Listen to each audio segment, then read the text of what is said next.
ассалому алайкум бинандаҳои гиромӣ, барномаи иттилоотии ахборо бо муҳимтарин хабари гузоришҳои тоза ки ҳамкорони мо омода намуданд мустақиман манзуратон менамоем. Дар студия бо шумо ҳамрази Абдулмаҷид.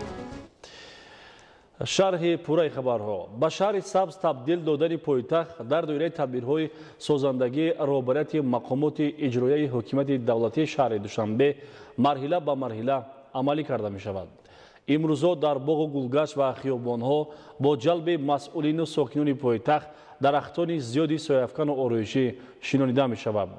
дар доираи ҳамин иқдом имрӯз кормандони кумитаи ҳифзи муҳити зисти назди ҳукумати ҷумҳурии Тоҷикистон дар ноҳияи Исмоили Сомонӣ беш аз 160 бех дарахтони сояфкани ҳамешасабз шинониданд. мавзӯъро ҳамкоронамон идома медиҳанд. пойтахти мамлакат шаҳри Душанбе ба шаҳри сабз табдил дода мешавад. ин ҳадафи ояндадор дар доираи иқдомҳои бунёдкоронаи роҳбарияти мақомоти иҷроияи ҳокимияти давлатии шаҳри Душанбе роҳандозӣ гардида, ҳамарӯза дар кӯчаву хиёбонҳо ва назди бинои ташкилоту идораҳо ниҳоли дарахтони сояафкану ороишӣ шинонида мешавад. кормандони кумитаи ҳифзи муҳити зисти назди ҳукумати ҷумҳурии Тоҷикистон ва намояндагони мақомоти иҷроияи ҳокимияти давлатии шаҳри Душанбе дар кӯчаи Ҷалол Икромии ноҳияи Исмоили Сомонӣ воқеъ дар назди майдони дӯстии халқҳо ниҳоли дарахтони ороишӣ ва ҳамешасабз шиноиданд. ниҳоли дарахтони ороишӣ бо назардошти талабот, интихоб ва дар асоси тавсияи мутахассисон шинонида шуданд. дар доираи иқдоми раиси шаҳри Душанбе ҷиҳати ба шаҳри сабз табдил додани шаҳри Душанбе имрӯз аз ҷониби кумитаи ҳифзи муҳити зисти назди ҳукумати ҷумҳурии Тоҷикистон мақомоти иҷроияи ҳукумати давлати шаҳри Душанбе дар кӯчаи Ҷалол Икромии ноҳияи Исмоили Сомонии шаҳри Душанбе 160 бех дарахтони нави кипариси аризонӣ шинонида шуд. ҳамзамон бояд қайд намуд ки иқдоми раиси шаҳри Душанбе ҷиҳати ба шаҳри сабз табдил додани пойтахти азизамон шаҳри Душанбе шуруъ аз мавсими ниҳолшинонӣ аллакай зиёда 150 000 бех дарахту бута ва дигар намуди ниҳолон шинонида шуда кор дар ин самт бо суръати баланд ҷараён дорад. пойтахти ҷумҳурии Тоҷикистон шаҳри Душанбе аз ҷониби созмонҳои байналмилалии муҳити зист чун шаҳри сабзу хуррам ва аз ҷиҳати экологӣ тозаи олам пазируфта шудааст. дар воқеъ давоми солҳои соҳибистиқлолии пойтахти мамлакат бо шинонидани дарахтони сояафкану ороишӣ ки бештари онҳо аз хориҷи кишвар ворид карда шуданд ба шаҳри зебо табдил ёфта боғу кӯчаҳои пойтахтро зебу зинат бахшиданд. вусъат бахшидани тадбирҳои ниҳолшинонӣ бо назаррабо гардидани атрофи биноҳо ва беҳтар намудани фазои экологӣ замина мегузоранд. олимони соҳа муайян карданд ки ҳарчи бештар шинонидани дарахтони сояафкани ороишию ҳамешасабз аз ҷиҳати экологӣ ба муҳити атроф манфиати зиёд дорад. маҳз тозагии муҳити атроф аз сарсабзии табиат вобастагӣ дорад. масъулон тасмим гирифтанд ки дар оянда низ ҷиҳати аҳлуна саҳм гузоштан дар корҳои ободонӣ ва ба шаҳри сабз табдил додани пойтахти мамлакат шаҳри Душанбе иқдомҳои сабзкориро идома дода дар корҳои ободониву ниҳолшинонӣ саҳми худро мегузоранд. аксияи тозагии соҳил бо ташаббуси раёсати ҳифзи муҳити зисти пойтахт бо мақсади тоза кардани соҳили каналу рудхонаҳо ва беҳбуд бахшидан ба вазъи экологӣ ташкил карда шудааст. партовҳои маишӣ дар соҳили дарё назди хонаҳои баландошиёнаи истиқоматӣ ва дигар кӯчаву маҳаллаҳои пойтахт ба он боис гардидааст ки рӯзҳои истироҳатӣ дар пойтахт аксияи тозагии соҳил ташкил гардад. дар аксияи мазкур кормандони раёсати ҳифзи муҳити зисти шаҳри Душанбе, кормандони раёсати истифодабарии роҳҳои ноҳияи Исмоили Сомонӣ ва омӯзгорон донишҷӯёни донишгоҳи омӯзгории Тоҷикистон саҳми худро дар тозаву озода кардани соҳили хиёбони Ҳофиз Шерозӣ гузоштанд. дар баробари иштироки сокинони касбу кори гуногун техника низ истифода шуда партовҳоро ба берун интиқол доданд. ҷиҳати беҳбуд бахшидан ба вазъи экологӣ ва беҳтар намудани ҳолати соҳили дарёву рудхонаҳо имрӯз дар ҳудуди ноҳияи Исмоили Сомонии шаҳри Душанбе аксии тозагии соҳил гузаронда шуд. ҳамчуноне ки маълум аст ҳадаф аз гузарондани якчунин аксияҳои тозагии соҳил ва тозагии маҳал дар шаҳри Душанбе ин пеш аз ҳама ҷалби таваҷҷӯҳи аҳли ҷамоатчигӣ сокинон ва аҳолӣ ба тақвияти корҳои ободониву созандагӣ беҳтар намудани ҳолати соҳили дарёву рудхонаҳо каналҳо ҳудуди шаҳраку маҳаллаҳо ва ба ин васила баланд бардоштани маърифат ва тарбияи экологии аҳолӣ маҳсуб меёбад. ҳадаф аз баргузории аксияи мазкур пеш аз ҳама тоза нигоҳ доштани саргаҳи дарёву каналҳо ва ба ин васила ҷалб намудани таваҷҷӯҳи аҳли ҷомеа ба беҳдошти муҳити зист ва риоя намудани маданияти шаҳрнишинӣ дар пойтахт ба ҳисоб меравад. Манучери Сулаймон, Аҳлиддини Карим, Душанбе, Ахбор. сардиҳои рӯзҳои охир ва барфрезӣ ба ниҳолу дарахтони мевадиҳанда ки аз гармиҳои даҳаи дуюми моҳи феврал шукуфтанд метавонад таъсири манфӣ расонад. таи чанд рӯз аст ки дар шаҳру ноҳияи вилояти Суғд олимони Академияи илмҳои кишоварзии Тоҷикистон аз киштзору боғот дидан карда барои ҳифз кардани ҳосил аз сардиҳо тадбирҳои пешгирикунандаро тавсия медиҳам. гузориши Равзали Раҳмон ва Илёси Бобоҷон. гурӯҳи олимони Академияи илмҳои кишоварзии Тоҷикистон дар як қатор мавзеъҳои кишоварзии вилояти Суғд якҷо бо масъулону мутахассисони соҳа вазъу ҳолати боғу тогзор заминҳои ғаллаю сабзавоти барвақтиро аз назар гузаронда оид ба таъсири боришоту хунукиҳо ба киштзору боғот хулосиву тавсияҳои худро баён доштанд. боришот ва сардиҳои рӯзҳои охир дар вилояти Суғд бино ба хулосаи олимони соҳа ва ғалладонагиҳои тирамоҳӣ таъсири манфӣ нарасондааст ва баръакс дар якчанд ҳолат манфиат дорад. барфе ки борид рӯзҳои охир ин ба он мусоидат кард ки нашу намои ғаллазор бош беҳтару хубтар шавад, яъне ки панҷазании он нашу намош хобрафти ҷамъкунии нами бештару хубтар шавад. ин аз як тараф. аз тарафи дигар он деҳқонони пешқадаме ки бештар манфиати ин корро медонистанд, агар нуриҳои нитрогениро андохта бошанд аз миқдори 240 то 250 килограмм, ин боиси он мегардад ки нашу намои ғалладозор бештару хубтар мешавад. дар вилоят наздик дар 4000 гектар сабзавоти тирамоҳии барвақтӣ хусусан пиёз ва картошкаи барвақтӣ кишт гардидааст. бино ба хулосаи олимони соҳа сардиҳои чанд рӯзи охир ба пиёзи тирамоҳии барвақтӣ ва картошкаи барвақтӣ таъсири манфӣ нарасондааст. риояи агротехникаи кишт аз ҷумла ғафсии меъёрии хоки болои лӯндаи картошка тухмиро аз хунукӣ эмин нигаҳ медорад.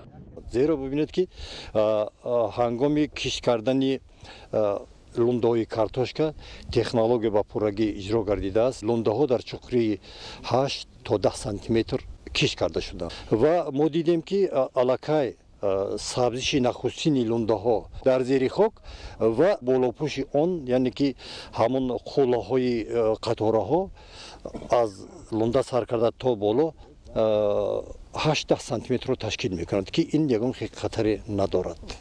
олимону мутахассисон дар якчанд боғу тогзор ҳолатро санҷиданд ва дар мисоли як бехи дарахти боғи зардолу дар мавзеи сомғори ноҳияи Бобоҷон Ғафуров таъсири хунукиро то андозае ба гулу ҳосили зардолу муайян намуданд.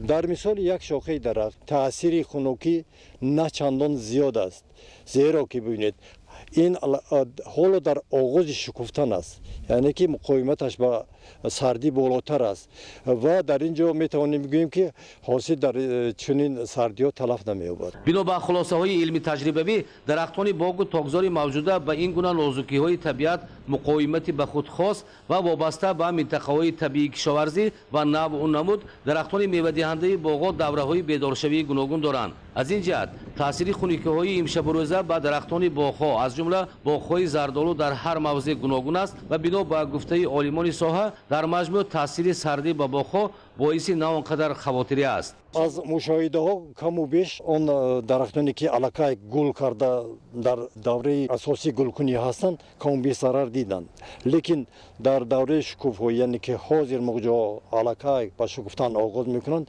таъсири хеле кам расондааст ва ин набояд боғдорон деҳқононро роҳ афтода кунад. бино ба тавсияи олимони соҳа ва бо истифода аз таҷрибаҳои деҳқонону боғбонҳои корозмуда вобаста ба хоку иқлими ҳар мавзеъу минтақа идомаи тадбирҳои агротехникӣ обу ғизодии коркарди киштзору боғу тогзор имконият медиҳад аз ғаллаи тирамоҳӣ, пиёзи тирамоҳӣ, сабзавоту картошкаи барвақтӣ ва боғот ҳосили дилхоҳ рӯёнда шавад. Равзали Раҳмон, Илёс Бобоҷон, вилояти Суғд, барои барномаи ахбор. вобаста ба тағйирёбии вазъи ҳавои рӯзҳои охир мутахассисони соҳаи кишоварзии вилояти Хатлон барои пешгирӣ аз сар задани гули дарахтон ва дигар зироятҳои барвақтӣ бо хоҷагидорон суҳбату корҳои фаҳмондадиҳӣ доир намуданд. тадбирҳои пешгирикунандаи агротехникӣ барои пешгирӣ аз таъсири сардӣ ба дарахтони мевадиҳандае ки гул карданд имкон медиҳад то андозаи ин таъсир кам карда шавад. гузориши Худойдоди Раҷаб ва Искандари Саид. номусоидии боду ҳавои ҳафтаи охир ки ҳарорати иқлими вилояти хатлон аз 25-30 дараҷаи гармӣ яку якбора то 5-7 дараҷа гармӣ пас фаромада, ҳатто шабона аз 1 то 3 дараҷа сард шудани ҳаво дар назар дошта шудааст, кишоварзонро ба ташвиш овардааст. Зеро гарчанде ки фасли зимистон ба охир нарасида бошад ҳам, вале бинобар гармии ҳаво дар як моҳи охир сабаб гардид ки табиат бармаҳал бедор шуда, дарахтони боғу тогзорҳо ба мухчаббандӣ ва шукуфтанҳо даромадааст. аз ҷумла то охири даҳаи дуввуми моҳи феврал аллакай боғистони зардолу ва бодому дигар ниҳолони пешпазак гул кардааст ки ҳамакнун ба якборагӣ паст шудани ҳарорат сар задани ниҳолону дарахтон аз эҳтимол дур нест. ин хунукӣ дар вақти гулу мухҷабандии меваҳои моҳ омадааст.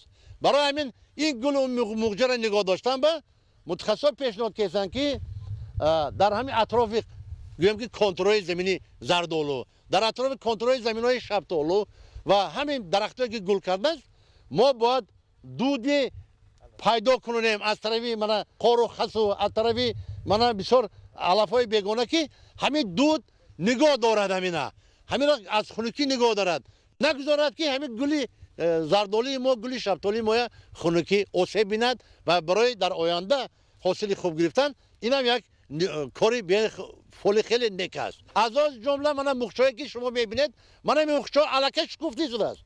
қариб ки барои гулаш монда бо 3 рӯз 4 рӯз дигар гулаш мондааст, гул карданаш мондааст.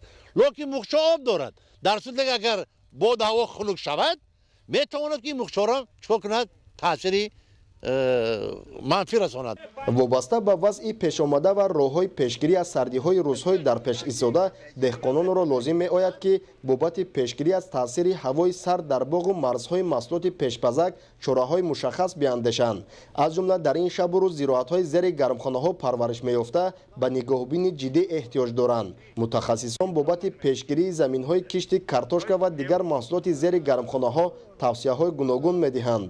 пеш аз ҳама ҳоз дар вилояти мо кишти картошка гузаронда шудааст. барои аз хунукӣ нигоҳ доштани картошка мо бояд аз порӯҳои маҳаллӣ истифода барем ва онро ҳозир чӣ хеле ки мо нишон додем, порро дар баландӣ аз 2 то 5 сантиметр истифода бурданд дар кор. дар ноҳияи ҷалолиддини балхӣ дар ҳар як гармхонае ки аз тарафи хоҷагиҳои деҳқонӣ ва аҳолӣ ташкил шудааст, печка мондагӣ ҳама чӣ барош ҳаст аст. мо кӯшиши ғайрат мекунем ки деҳқон ягон маҳсулот талаб накунад. мавриди зикр аст ки солҳои охир масоҳати боғу тогзорҳои меваи пешпазак дар шаҳру навоҳии минтақаи бохтари вилояти хатлон афзуда истодааст. аз мушоҳидаҳо бармеояд ки ҳафтаи охир бештари ниҳолони зардолу, бодом ва дигар дарахтони мевадиҳанда дар минтақа гул кардаанд. пас чӣ бояд кард то гулу дарахтони сарсабзу шукуфоии боғистонҳои вилоятро аз сардиҳои ҳаво эмин нигоҳ дорем? дар ин бора низ мутахассисони соҳаи агрономии вилояти хатлон андешаҳои гуногун доранд. тибқи маълумотҳои идораи обу ҳавошиносӣ, номутаъдилии боду ҳаво то санаи 28-29 моҳи феврал идома ёфта, ба тадриҷ ҳарорати ҳаво мутаъдил мегардад.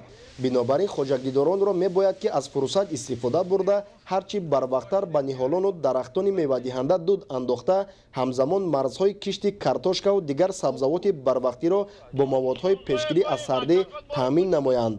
худойлоди раҷаб, искандари саид, вилояти хатлон, барои барномаи ахбор. кишоварзони мамлакат бо сайу талош ва истифода аз қоидаҳои агротехникӣ барои таъмини сокинони мамлакат майдони кишти картошкаро сол то сол афзун менамоянд. дар ҳамаи шаклҳои хоҷагидории ноҳияи деваштиҷи вилояти суғд барои таъмини бозори дохилӣ айни ҳол кишти картошкаи барвақтиро вусъат мебахшанд. тафсилоти бештар дар гузориши мазбут бобозода. соли равон дар ҳамаи шаклҳои хоҷагидории ноҳияи деваштиҷи вилояти суғд дар майдони 5550 гектар кишти картошка гузаронда мешавад ки нисбати соли гузашта 800 гектар зиёд аст. бо иқдом мақомоти иҷроии ҳокимияти давлатии ноҳияву аз ҳисоби фоидаи софи аз фурӯши маҳсулот ба дастовардии саҳмдорони хоҷагиҳои деҳқонӣ ва дастгирии молиявии соҳибкорони сарбаланди ноҳияи деваштиҷ, танҳо соли равон аз кофту истифодабарии зиёда аз 50 адад чоҳи амудӣ 400 гектар замин ба гардиши кишоварзӣ ворид карда шуд. дар ин ҷода сокинони саҳмдорони 260 адад хоҷагиҳои деҳқонии инфиродии оилавӣ ва соҳибкорони бароманди деҳаҳои ҷамоати деҳоти яхтан пешсафанд.